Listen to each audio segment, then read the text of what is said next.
He divorced me for a younger woman and moved her in. I left them both homeless with nothing. My name is Helen Margaret Porter. I'm 67 years old, and I've lived in the same little brick house on Willow Lane for over 40 years. That house wasn't just a place. It was my fortress, my canvas, my legacy. I built this life with my bare hands, raised 2 kids, supported my husband through thick and thin, and worked 3 jobs when money was tight. I've never asked for more than respect and honesty in return. It all started on my birthday, a gray Thursday morning, just as summer was ending. That morning, I baked oatmeal raisin cookies for the local women's shelter, as I do every year. It's a tradition I started after my friend Clara passed. She used to say birthdays were best spent doing something for others. While carrying 2 large boxes to my car, I slipped on the damp porch steps. My knees slammed against the concrete, and the cookies went flying. My neighbor's teenage son, Aiden, saw it happen and ran over immediately. "Mrs. Porter, are you okay?" he shouted. He helped me up even though my ankle was twisted and swollen. "Let me drive you. My mom won't mind." He was so kind. He even picked up every broken cookie, apologizing as if it were his fault. That boy restored my faith in the next generation. When I came home later that afternoon, the house was unusually quiet. No birthday balloons, no cake. My husband, Richard, sat at the dining table scrolling on his phone. I stood there, waiting for him to notice me. Nothing. "I thought maybe you forgot," I said with a hopeful smile. He looked up. No warmth, no recognition. "I didn't forget," he said flatly. "But we need to talk." I sat down slowly. "About what?" That's when he dropped it like a bomb. He wanted a divorce. Said he'd already filed, just like that. No warning. I thought it was a joke. A cruel one. But then she walked in. A woman, no older than my daughter, wearing my favorite robe, the one with the floral silk lining Richard gave me for our 25th anniversary. She smiled, calm as can be. "This is Vanessa," Richard said. "We're going to try something new." I couldn't breathe. "You're what?" "She's moving in," he said. "Effective immediately. I think it's best if you start thinking about relocating." Vanessa giggled. "I can help you pack if it's too emotional." Something inside me cracked, but I didn't scream. I didn't cry. I went upstairs. The bed was made. Neatly. Too neatly. As if no memory of me remained in that room. I packed a small bag, a toothbrush, a photo of my children, my mother's rosary. As I walked out, Richard called after me, "Please don't make this harder than it needs to be." I turned around, calm as ever. "You just made it harder than you'll ever understand." I didn't know what my next move would be, but I knew I wasn't disappearing. The first few nights, I stayed on my sister's couch. Denise is a nurse, always working night shifts. She didn't pry, just made me tea and let me cry. I barely slept. Every memory of Richard flashed before me like a slideshow. Our wedding day, the nights we argued about bills, the time I stayed up to care for him when he got pneumonia. I started digging. If he wanted a divorce, fine. But he wasn't going to write me out of my own story. I visited a local attorney named Mara Yates. She was sharp, young, and fiercely protective of women like me. When I told her everything, she nodded slowly. "We've got work to do." Turns out Richard had filed weeks ago, quietly. And because most of our assets were technically under his name, he thought I'd have no claim.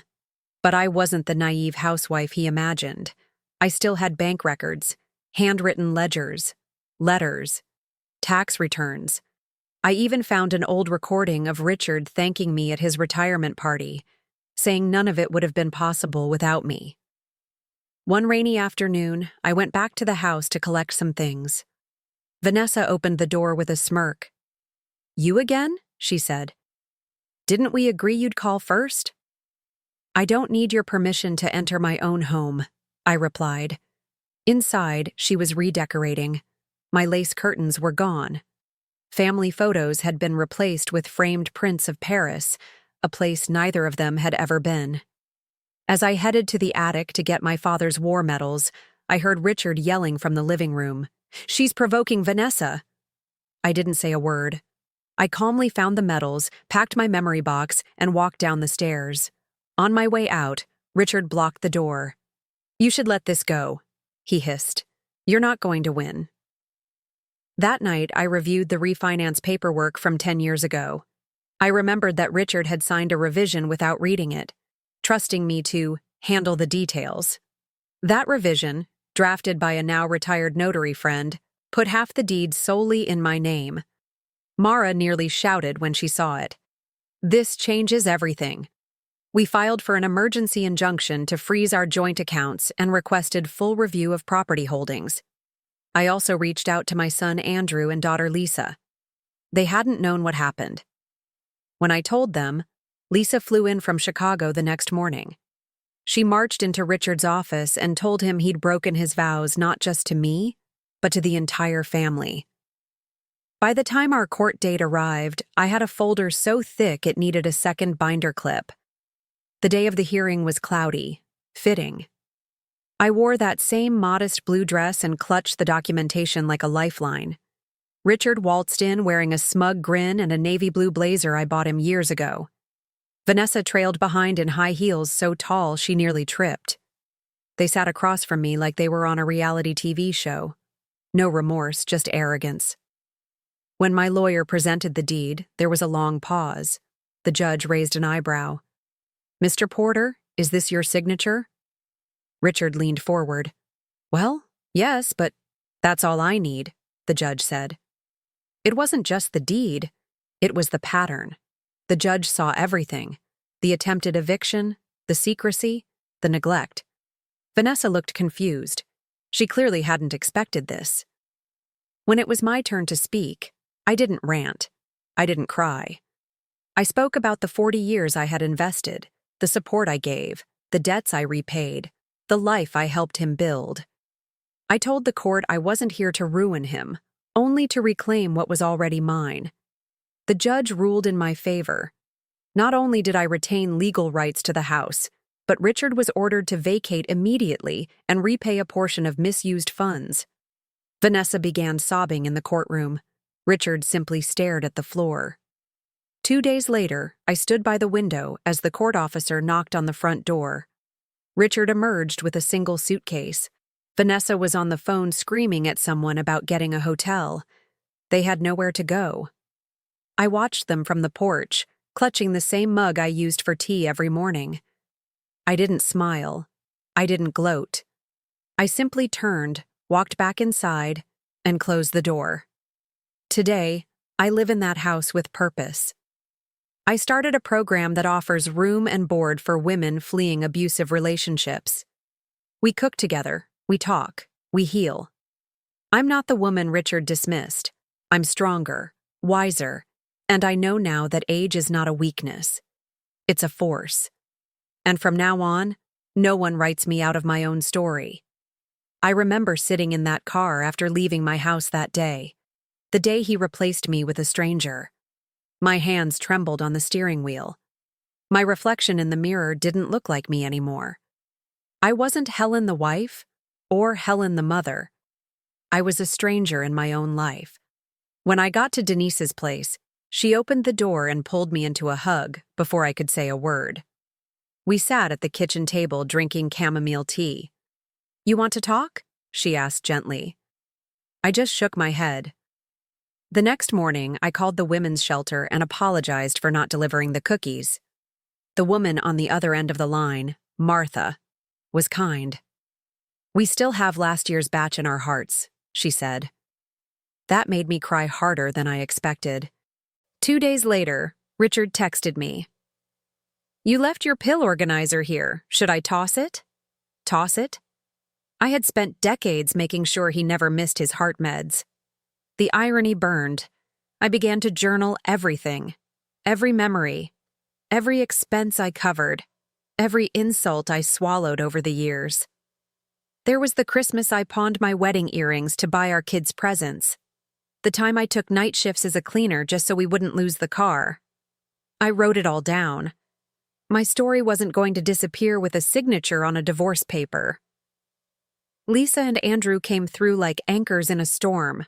Andrew was more reserved, quiet, thoughtful. But Lisa? She stormed into the situation like a lioness. "He thinks he can throw you out like trash?" she said. "We're going to burn the entire plan to the ground." Lisa came with me to the bank. We checked account after account. Richard had already started draining our joint savings. We froze everything we legally could. Mara, our lawyer, was impressed. "Most women in your position are too shocked to act this fast," she said. "But you're fighting like someone half your age." I smiled. "Because I've got twice the reason." Then came the deposition day. Richard's lawyer tried to paint me as forgetful. "Isn't it true you suffer from memory issues due to age?"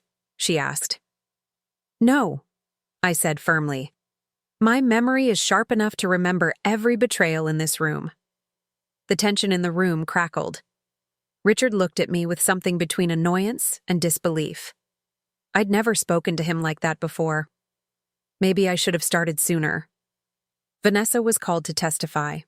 She said she had no idea I was still living there when she moved in. "He told me his wife was gone, emotionally and physically," she said. That stung. But the judge wasn't buying it. We also learned that Richard had put money into a separate account labeled Vanessa LLC, supposedly to start her yoga studio. It was classified as misappropriation of marital funds. That night, Lisa, Denise, and I had dinner at a small Italian place. We toasted with sparkling water. "To strength," Lisa said. "To stories that refuse to be silenced." After the ruling, I didn't go back to the house right away. I stayed at Denise's one more night, just to process it all. I lay in bed thinking about my life, about the girl I was when I married him, so full of hope and ideas, about the woman I had become. Returning to the house felt like stepping into a museum. Everything was in the wrong place. There were empty wine bottles under the sink. My living room smelled like cheap perfume and cologne. My embroidered pillows were gone. But the structure was still mine. The bones of the home remembered me. I lit a candle. I sat in the old armchair. I put on one of my favorite vinyl records. The music made the walls hum again. Over the next few weeks, I cleaned every room, not just surface-level cleaning. I scrubbed the carpets, repainted the walls, and donated anything Richard or Vanessa had left behind. Lisa helped me start an online fundraiser for a community women's shelter. We raised over $18,000. Word got out. Local news did a small piece. 67-year-old woman fights back after being replaced, rebuilds home for others like her. I didn't ask for attention, but it felt like closure. And now, every evening, we gather, the women I host in my house and I. Some are young, some older, some with children. We share meals, we pray, we rebuild. Every night I write in my journal, "Today I was not erased. Today I lived."